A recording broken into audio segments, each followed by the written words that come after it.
Well, that's how I knew her. She was a fan of mine. Is that right? And we became very good Franks friends. too, Yeah. Oh, I mean, we'd correspond, talk on the phone. I know she adored you. Yeah, she was a She wonderful just, gal. you know, you were just the epitome of everything good in her mind. How did she die? I think that it ultimately was she got pneumonia. And, you know, she was just in such So a fragile. weakened, fragile condition that I think actually it was the pneumonia that killed her. I mean, I had them to my house on occasions. Oh, she just never stopped talking about you. Yeah. And how long ago was that? Do you remember? Well, I was trying to think. I keep in touch with her mother at Christmas. Her mother now is in a retirement home, an assisted living kind of place. And her mother's way up in her 80s. I'll bet. And, I always send her flowers at Christmas, and she always sends me a little card with a cute little note on it. And I keep wanting to, you know, call her or try to run by and see her, but you know how it is. You're working every day. There aren't enough hours to do all the things you want to do. They were such special people, weren't they? Yes. All three of them. Yes. She meant a lot to my life, and she added a lot to my life, as I'm sure she did to yours, too. She was feisty, too. Yeah, she was. Something to tell you about it. Okay. All right, Kevin, excuse us while we get reacquainted here. You're rolling? Yeah, I'm rolling. Okay. Frankie, I don't know, you can't possibly remember, but you may remember being in Dallas some years ago, and the thing that kind of pinpoints it maybe for you, I believe that it was with Annette, and I believe it was the last time she actually went on tour for anything. Oh boy, I remember that so well. Yeah, that was about 1987. We were around the country promoting a picture that we had made, which is a cute little picture called Back to the Beach. And while we were on that little jaunt, that tour, is when she really found out that she had MS, multiple sclerosis, and ever since has been on a down. And it's been very tough for her, but I do remember being in Dallas with Annette there, yeah. And so you keep in touch with her? Yeah, I do. Go for it. All right. Do you keep in touch with Annette? I do. She's not able to really correspond with me at this point, or anybody. But, you know, I know she's a fighter. She's been a fighter, and we just got to pray for her. Needs a lot of prayers. As all of them do, Yeah. those suffering from MS. And we need prayers that they find a cure for it, too. Well, wouldn't that be great, Bob? Yes. Well, here you are at the Bass Hall in Fort Worth to do Grease, to reprise Teen Angel and Beauty School Dropout. What a fun thing this is going to be. Well, you know, Bobbie, when they approached me to do it, of course, you know, we made the picture in 1977. Released it in '78, and it a tremendous success. It is the highest grossing musical film of all time. And of course it started on Broadway as a play, and then because of the success of it and the new generations that have found Grease through the years, they wanted to bring it out and put it back on the stage again. So they approached me to play Teen Angel, and I said, wait a minute, that's many years ago, you know. They said, no. You've got to realize this. You are an angel to the teens. You're not the teen angel. You are an angel to the teens. And I thought about it. I said, I could still sing, and it's fun, and the set is beautiful, and the cast is young and great. And I started with it about 2 years ago, and I still am doing it and loving it. How is the song different this time? No, the song is not different. Beauty School Dropout, I come out of the clouds, and it's a wonderful production. And I sing it exactly like I did in the movie. As a matter of fact, the audience responds to it like it is the movie that all of a sudden becomes live. So with that, it really creates that look and that whole kind of a scene. And then at the end, I get a chance to come out and sing again, and to sing some of my old songs, Venus and Beach Blanket Bingo, and I'll never let you go. Why? Because I love you. That song, and have some fun with the audience, and it makes for a good evening of fun. And how long do you do the post show? I guess it's about 15 minutes or so, just enough because the audience has been sitting there watching the entire play and music of Grease, and me included in that, and then I have to come out and be a representative of really the 50s.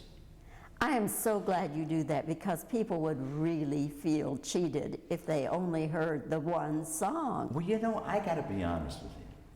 I went to see a show in Los Angeles a couple of weeks ago, and Patti LaBelle was guest starring, like I am guest starring here. And I love Patti LaBelle. She's from my neighborhood in South Philadelphia. I've worked with Patti LaBelle. We've been hostess, you know. And I was so excited to see Patti LaBelle in the show. And I went to see her, and she plays this little role and does one song and finished. You're right. An audience? I'm an audience. I was disappointed. I wanted to see and hear Patti LaBelle sing a post show, a couple of things to where you cheer, you know. And that's why when the producers came to me, I said, no, I can't just sing one song. So that's why I did the little post show. Frankie, what are some of your memories about the movie and making the movie? The memories of making Grease for me were very pleasant. You know, when I was doing it, because I had 6 days of rehearsals on a sound stage, and then 2 solid filming days on the actual set of 14-hour days, and it's only a 5-minute song. But being involved with Travolta and Olivia and the cast and everybody that was working, the dancers and everything, it felt to me, now this is 20 years later, like I was on the set of Beach Party. So I got that same feeling, saying this is going to be a fun picture. Because I know how I felt as a kid doing all the Beach Party pictures. I had that same reaction of being a part of Grease. Was John Travolta as nice a guy then as he is now? Absolutely, yeah. Very dedicated to his craft. Very much a people person. Nice to people. Everybody I've seen him who's worked with him has always said the same thing. And you know, people say the same thing about you. Are you aware? Well, I hope so. I mean, you know, it's a tough job, but there are a lot of tough jobs out there, you know. From what I do, it may not be, I mean, I may go home and be so extremely tired, but I'm not lifting up anything heavy or stacking shelves or whatever. But mentally, my business is demanding. 8 children. 8. 8, ranging in ages from? Well, of course, they get older every year, you know. But my oldest is 41, and my youngest is 31. So we've had 8 children in 10 years, and we now are expecting our 10th grandchild, which isn't a lot for 8 kids. But in this day and age, you don't see larger families anymore. You don't see 4 and 5 kids, 6 kids, you know, 2 kids. Of course, my kids, as growing up as kids of our family, were mothers and fathers at young ages because they had to take care of their brothers and sisters. Are any of them in show business? Yeah, I've got I've got a drummer, musician, who works with me from time to time, but he's just signed a deal with Warner Brothers, and he's producing a major motion picture at Warner Brothers. My other son is a musician, and he's also a producer. He's created a show called Idols, about people who have been inspired by other stars and their idols. A star, and who was your idol? Who did you look up to? And it's a show about where they sit down and talk to one another about their profession. And then I have another boy who is an actor who also makes his living in construction. really. But he's in New York and he's studying and, you know, hoping to get a part. And the girls? No, none of the girls went into the show business area. They're married, and one's in medicine, one's in dentistry. Let's see, 2 are homemakers. That's it. Great family. Mm-hmm. Great family. Wonderful. You are blessed. Very lucky. Who was your idol? I'd say I had a few idols, people I looked up to. I loved Frank Sinatra, and I really got to know him well. And I loved Nat King Cole, who was a big inspiration to me, and a big part of my career was able to open the door for me in many situations. Was the first man to put me at the Sands Hotel in Las Vegas in 1960. I think the man that most I found to be exciting was Jose Ferrara.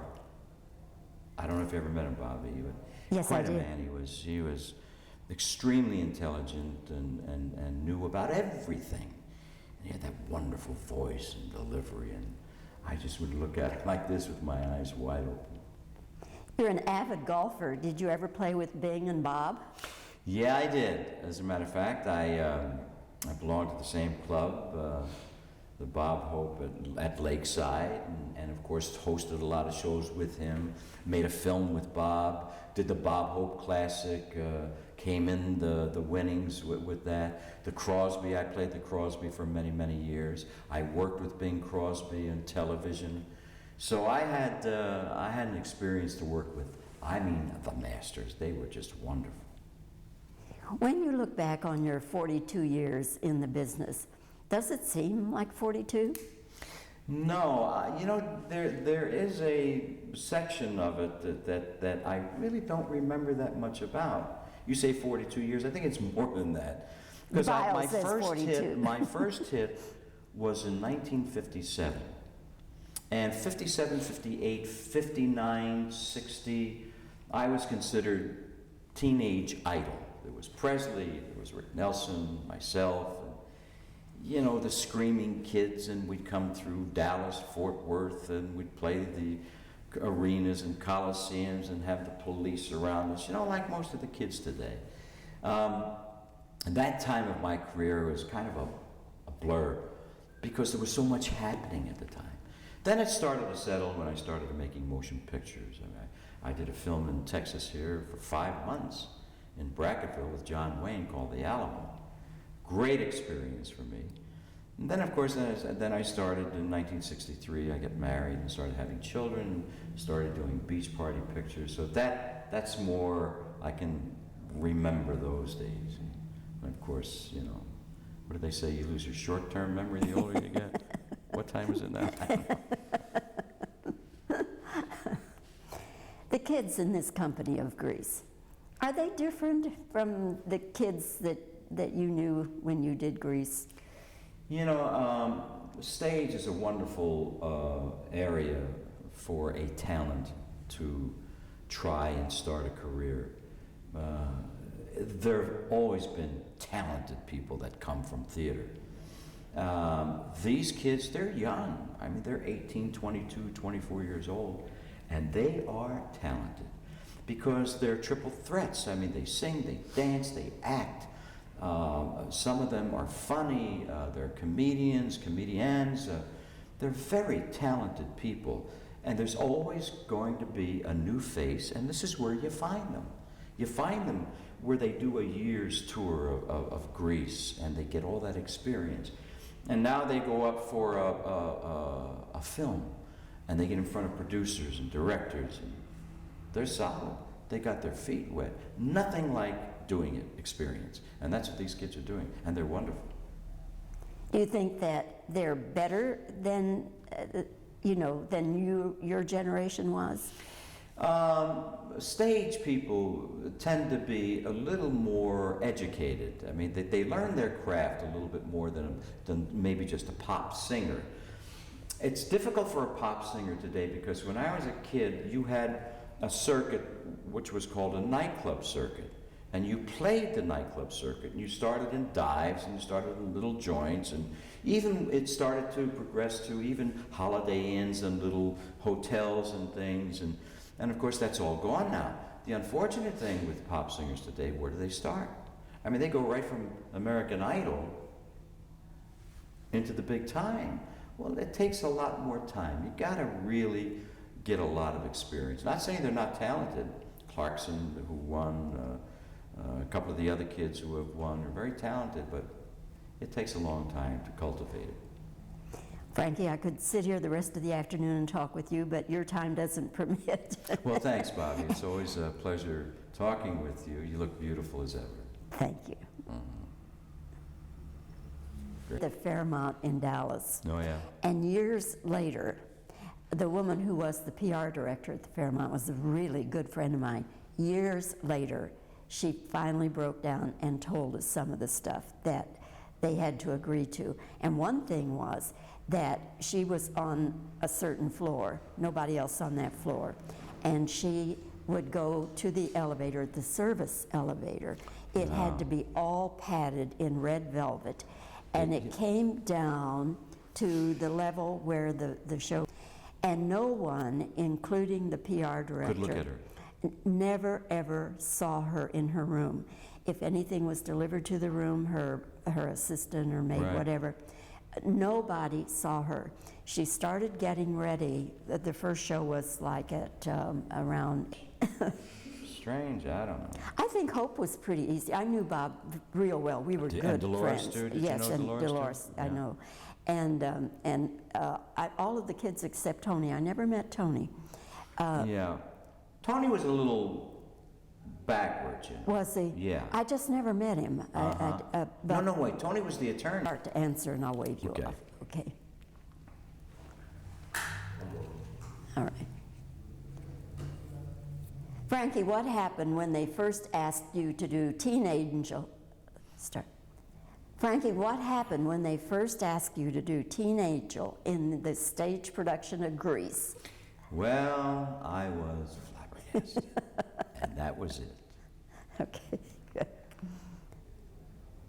Have you changed the song in any way? No, otherwise I probably would be sued by the writer if I did.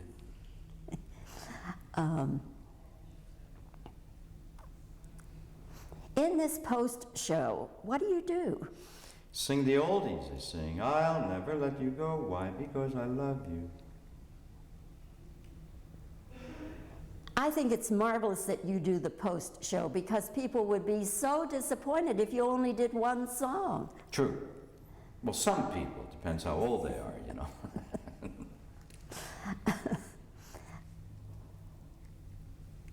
When you were growing up, who was your idol? Okay, Frank Sinatra. And, Okay, all right. As you look back on your 40-some years in the business, what are the recollections? Well, there was this, and there was that. And there was, Okay, that's good. What memories do you have of making the movie Grease? That I was there only 6-7 days. You and your wife Kay have 8 children, ranging in ages from what to what? 41, 31, 4 boys, 4 girls. Are any of your 8 kids in show business? Yeah, well, there's this one, and that one, and this one, and that one.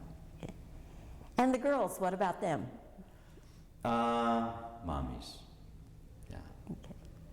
All right, let me see what else here.